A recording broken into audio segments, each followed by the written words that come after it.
প্রায় এক দশক আগের কথা। গোপ্রো হিরো 5 বাজারে প্রথম এসেছিল। এটা একটা এমন সময় ছিল যখন 4K ক্যামেরা মানেই ছিল লাক্সারি, কিন্তু 2025 সালের এই মুহূর্তে দাঁড়িয়ে গোপ্রো হিরো 5 কি এখনো বাস্তবতায় টিকে থাকার মতো? আজ আমরা জানবো এই গোপ্রো হিরো 5 কে নতুন চোখে। গোপ্রো হিরো 5 ব্ল্যাক 2016 সালে বাজারে আসে।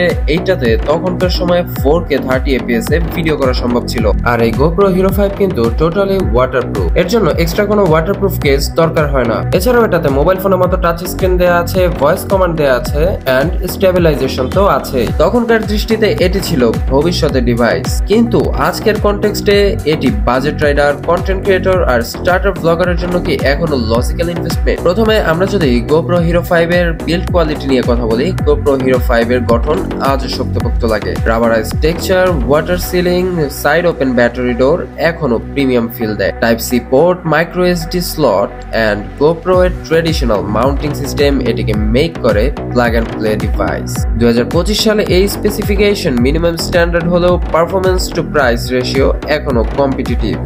ডেলাইটে হিরো 5 এর ভিডিও অনেক ন্যাচারাল, যদিও স্লাইটলি ফ্ল্যাট। কালার গ্রেডিং করলে রেজাল্ট বেশ ভালো পাওয়া যায়। প্রথম দিকের গোপ্রো ইআইএস হলেও হ্যান্ডহেল্ড বা বাইক মাউন্টেড শুটে ইট স্টিল ডেলিভার্স। যদিও এটাতে বিল্ট ইন মাইক্রোফোন দেয়া আছে, কিন্তু এক্সটার্নাল মাইক দিলে ডিফারেন্স চোখে পড়ার মতো। হেলমেট ব্লগ বা মোটো ব্লগের জন্য মাইক এসেনশিয়াল। আমার কাছে এখন একটি গোপ্রো হিরো 5 রয়েছে এবং এত টাইম পরেও এসে এই ক্যামেরাটা কেমন পারফরমেন্স দেয় এবং কেমন ভিডিও কোয়ালিটি দেয়, এইটাই এই পরবর্তী ভিডিওটাতে দেখবো। আমরা অনেকেই মোটো ব্লগের জন্য এই গোপ্রো হিরো 5 নিতে চাই, আর এখনের এই ভিডিওটি দেখার মাধ্যমে আপনারা বুঝতে পারতেছেন যে আসলে মোটো ব্লগে এই গোপ্রো হিরো 5 কতটুকু সাপোর্ট দিতে পারবে আপনাদের। এখন যে ভিডিওটি দেখছেন এটি আমার হেলমেটের মাউন্টে লাগানো গোপ্রো হিরো 5 দিয়ে করা এবং 2.7K 60 fps এ এই ভিডিওটি ধারণ করা হয়েছে। আর রাতের ভিডিওটা বোঝার সুবিধার জন্য আমি রাতেও একটি ভিডিও করেছি এন্ড আমাকে খুব বেশি হতাশ করেনি এই গোপ্রো হিরো 5। 2016 সালে রিলিজ হওয়া অ্যাকশন ক্যামেরা হিসেবে এটির পারফরমেন্স কিন্তু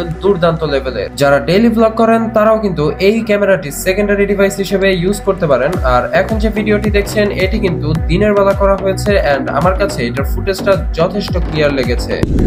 hello guys, Oh my god. আমরা অনেক সময় রুমের ভিতরে ভিডিও করি এন্ড এই ভিডিও ফুটেজটা দেখে আপনারা আন্দাজ করতে পারবেন যে এইটার রুমের ভিতরে কেমন ফুটেজ বা পারফরমেন্স ডেলিভার করতে পারে। এখন আমরা এটার ব্যাটারি, হিট আর স্টোরেজ নিয়ে কথা বলবো। গোপ্রো হিরো 5 এক চার্জে 1 থেকে 1.5 ঘন্টার মতো 1080p তে রেকর্ডিং ডেলিভার করতে পারে। তবে যদি আমরা 4K তে ভিডিও রেকর্ড করতে যাই সেক্ষেত্রে আমাদেরকে কিছুটা কম ব্যাটারি ব্যাকআপ দিবে। আর এটাতে অন্যান্য ক্যামেরার তুলনায় একটু ওভারহিট কম হয়, তবে 4K ভিডিও রেকর্ডে একটু গরম হবে। আর এটাতে আমরা ম্যাক্সিমাম 128GB পর্যন্ত এসডি কার্ড সাপোর্ট করাতে পারবো। এখন আসি 2025 সালে গোপ্রো হিরো 5 কে কিনবে কে কিনবে না। আপনি যদি মোটো ব্লগ শুরু করতে চান, কম দামে অ্যাকশন ক্যামেরা চান, আইফোন দিয়ে সিনেমেটিক শুট করছেন আর চাই সেকেন্ড অ্যাঙ্গেল, তাহলে গোপ্রো হিরো 5 এখনো সেরা বাজেট চয়েস। কিন্তু আপনি যদি চান low light cinematic blog, top টিয়ার স্টেবিলাইজেশন, তবে সেই ক্ষেত্রে গোপ্রো হিরো 12 বা 13